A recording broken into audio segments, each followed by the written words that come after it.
ఆ ఎఫ్ఐఆర్ని సిబిఐకి ఇవ్వమని హైకోర్టులో వాళ్ళే పిటిషన్ వేస్తారు. అంటే what is the interest and what is the intensity of the case? Kaleshwaram అంటే ఒక మేడిగడ్డ కాదు. మేడిగడ్డ కట్టింది కాళేశ్వరాన్ని దోసుకున్న ఆయన కాదు. మేడిగడ్డ కట్టింది ఎల్ఐన్టీ అనేటువంటి కంపెనీ. మీరు ఏం చేస్తా ఉన్నారు? మొత్తం 1,00,000 కోట్ల ప్రాజెక్ట్ అయిన కాళేశ్వరాన్ని చిన్నదిగా చేసి చూపెట్టి కేవలం మేడిగడ్డ వరకే మీ టీపీసీసీ ఉపాధ్యక్షుల వారు ఇచ్చినటువంటి కంప్లైంట్ మీద మేడిగడ్డ వరకే మీరు దాన్ని కేసుని కన్ఫైన్ చేస్తూ సిబిఐ విచారణ అంతవరకే అడగాలనుకుంటున్నారా? ఏమంటారు? ఇక్కడ మీరే చేయాలని మంత్రి అంటారు, మేం చేయమని ఎల్ఎన్టీ కంపెనీ అంటది. ఇది కూడా రఘునందన్ రావు కవిత్వం కాదు. నిన్న మంత్రి సమీక్షించారు, మొన్న రాత్రి ముఖ్యమంత్రి గారు సమీక్షించారు. ఏమంటారు? ఎల్ఎన్టీ ఇది కుంగింది అన్న తెల్లారి ఎల్ఎన్టీ నుంచి ఒక ప్రతినిధి ఒక ఉత్తరం ఇచ్చిండి అని చెప్పి పేపర్లలో వార్త వచ్చింది. ఏమని? ఎల్ఎన్టీ అనే సంస్థనే ఈ కుంగిపోయినటువంటి మేడిగడ్డని పూర్తిగా తమ సొంత ఖర్చులతో రిపేర్ చేస్తుంది అని అప్పుడున్నటువంటి బీఆర్ఎస్ ప్రభుత్వం ఒక కింది స్థాయి అధికారితో ఒక ఉత్తరం ప్రజలకు ఇచ్చి రాష్ట్ర ప్రభుత్వం మీద భారం పడతలేదని నమ్మించేందుకు ప్రయత్నం చేసింది. నిన్న ఎల్ఎన్టీ ప్రతినిధులు వైస్ ప్రెసిడెంట్ హోదాలో ఉన్నటువంటి వ్యక్తి గౌరవ ఇరిగేషన్ శాఖ మంత్రి ఉత్తమ్ కుమార్ రెడ్డి గారితో కలిసి జరిపిన మీటింగ్ లో ఆయన ఏమంటాడంటే, మేము ప్రాజెక్టు కట్టడం ఎప్పుడో పూర్తి అయిపోయింది, మేడిగడ్డ కట్టిన తర్వాత మేము 2022 సంవత్సరం వరకే మెయింటెనెన్స్ మా బాధ్యత, 2022 సంవత్సరం తర్వాత మాది బాధ్యత కాదు, ఇక మీరు రాసుకున్నటువంటి అగ్రిమెంట్ లో అదే రాసి సంతకం పెట్టినాం మేము, కాబట్టి ఇది మేము కట్టము అని సింపుల్ గా ఎల్ఎన్టీ వాళ్ళు చెప్పి తప్పించుకున్నారు మంత్రి గారి ముందు. మంత్రి గారు ఎల్ఎన్టీ మీద ఆగ్రహం వ్యక్తం చేశారు. అన్న మీరు ఈ మొత్తం చర్చను గమనిస్తే, గత వారం రోజులలో మీడియాలో రిపోర్ట్ అవుతున్నటువంటి అంశాలను గమనిస్తే కాళేశ్వరం పక్కకు పోయింది. ఎంతసేపు మేడిగడ్డకే దీన్ని కన్ఫైన్ చేసి మేడిగడ్డను కట్టినటువంటి ఎల్ఎన్టీ అనేటువంటి కాంట్రాక్టింగ్ సంస్థ వరకే ఈ కేసుని పరిమితం చేయాలనేటువంటి కుట్ర జరుగుతుంది అనేది నేను మీ ద్వారా గౌరవ ముఖ్యమంత్రి రేవంత్ రెడ్డి గారి దృష్టికి తీసుకుపోవాలని అనుకుంటున్నాను.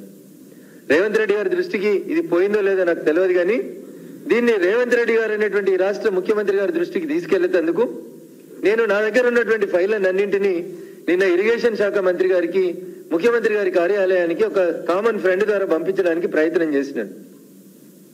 ఇది కూడా మళ్ళీ చెప్తా ఉన్నా, ఇది రఘునందన్ రావు సొంత కవిత్వం కాదు. 150 పేజీల రిపోర్టు. ఎవరు తయారు చేశారు? ఇది draft audit report on Kaleshwaram project which is prepared by the government of India. Draft audit report. దీన్ని ఫైనల్ చేసి పబ్లిష్ చేయడానికే నేను ఇందాక మిమ్మల్ని అడిగినటువంటి ఒక ఉత్తరం కావాలని చెప్పి భారత ప్రభుత్వ కాగ్ నివేదిక నుంచి ఒక అధికారి రజత్ కుమార్ అనేటువంటి ఐఏఎస్ అధికారికి ఇది ఫైనల్ చేసి సంతకం పెట్టడం కోసం ఒక ఉత్తరం రాస్తే మార్చి 2023 నుంచి తెలంగాణ ప్రభుత్వం చాలా బిజీగా ఉంది, కాళేశ్వరం గురించి మాట్లాడతలేదు. నాకు కాంగ్రెస్ పార్టీ మీద ఎందుకు అనుమానం వస్తుంది అని అంటే, కాళేశ్వరం మీద సిబిఐ విచారణ జరపాలని రఘునందన్ రావుగా ఒక భారతీయ జనతా పార్టీ నాయకుడిగా నేను ఎందుకు డిమాండ్ చేస్తా ఉన్నా అంటే, కాళేశ్వరం సమీక్ష మొత్తం జరిగితే అసలు దోషి బయటకు వస్తాడు.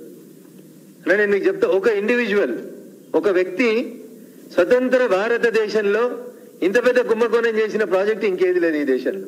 This is the first ever biggest corrupt practice. ఒక వ్యక్తి భారతదేశానికి స్వతంత్రం వచ్చిన తర్వాత ఇండిపెండెంట్ ఇండియాలో ఒక ఇండివిజువల్ చేసినటువంటి అతిపెద్ద కరప్షన్ ఏంటంటే కాళేశ్వరం ప్రాజెక్ట్. నేను ఏదో వేగంగా చెప్పిపోవడానికి రాలేదు, గణాంకాలు చెప్పడానికి వచ్చిన మీ దగ్గరికి. మే 2007లో స్వర్గీయ రాజశేఖర రెడ్డి గారు మొదలుపెట్టారు దీన్ని.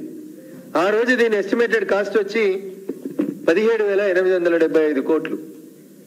మే 2007 గౌరవనీయులు స్వర్గీయ నాటి రాష్ట్ర ముఖ్యమంత్రిగా ఉన్నటువంటి రాజశేఖర రెడ్డి గారు ఈ ప్రాజెక్టుని doctor BR Ambedkar Pranahita Chevella Sujala Sravanthi lift irrigation project పేరిట ప్రారంభం చేయాలని ఎస్టిమేషన్ చేసిన రోజు 160 టీఎంసీలు 12.21 లక్షల ఎకరాల కోసం అని చెప్పి ప్రాజెక్టుకి ప్రారంభోత్సవం జరగాలని అంచనా వేసిన రోజు దీని కాస్ట్ వచ్చి 17,875 కోట్లు. రాజశేఖర రెడ్డి గారు బతికుండగానే ఈ ప్రాజెక్టును ఒకసారి రివైజ్ చేసిండ్రు డిసెంబర్ 2008లో.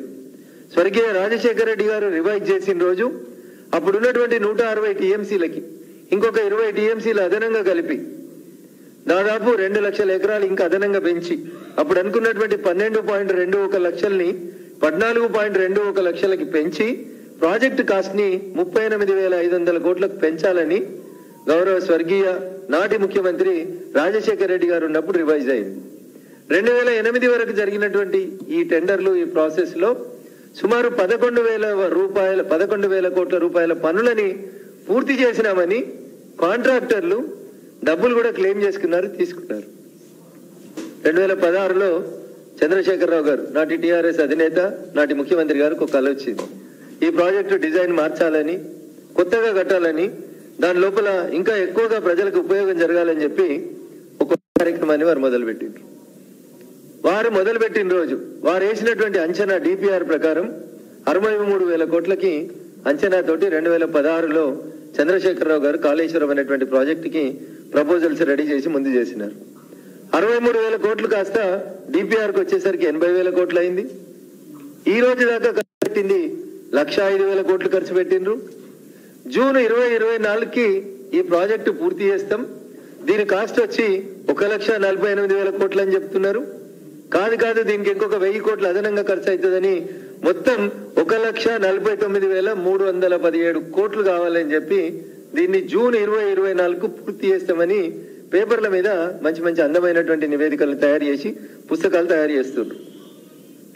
ఎంతకు మొదలైందన్న 17,875 కోట్లకు మొదలై ఆ రోజు 12 లక్షల ఎకరాలకి మొదలైనటువంటి కాళేశ్వరం, ఇయాలటి కాళేశ్వరం, నాటి ప్రాణహిత చేవెళ్ళ 17,875 కోట్ల నుంచి 1,49,317 కోట్లకి ఎన్హాన్స్ అయింది. అంటే తెలంగాణ సమాజం ఒకసారి ఆలోచించుకోవాలి. రఘునందన్ రావు చెప్తలేడు, ఈ రోజు దాకా ప్రభుత్వ అధికారిక గణాంకాల ప్రకారం ఎస్టిమేటెడ్ ఎకరాలు 18 లక్షల ఎకరాలకి నీళ్లు ఇవ్వాలని చెప్పి వీళ్ళు కలలు కానీ 2016లో చంద్రశేఖరరావు గారు దీన్ని మొదలు పెడితే ఈ రోజు దాకా నీళ్లు ఇచ్చింది ఎంత అంటే వీళ్ళు గొప్పగా చెప్పుకున్నది కేవలం 42,000 ఆయకట్టుకు మాత్రమే నీళ్లు ఇవ్వడం జరిగింది. ఎంత ఖర్చు పెట్టిరన్నా ఇయ్యలేడు దాకా 1,05,000 కోట్ల రూపాయల నిధులని ఖర్చు చేసి 1,05,000 కోట్ల రూపాయలని ఖర్చు చేసి ఇయ్యాలటి దాకా వీళ్ళు ఇచ్చినటువంటి ఎకరాలు ఎంత అంటే 42,000 ఎకరాల ఆయకట్టుకు మాత్రం అదనంగా నీళ్లు ఇవ్వగలిగింది 10 సంవత్సరాల బీఆర్ఎస్ ప్రభుత్వ పాలన.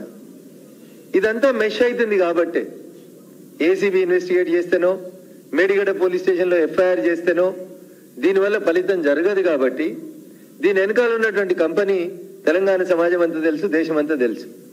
మెగా ఇన్ఫ్రాస్ట్రక్చర్ అనేటువంటి మెగా అనేటువంటి ఒక కంపెనీ దీని వెనకాల ఉంది.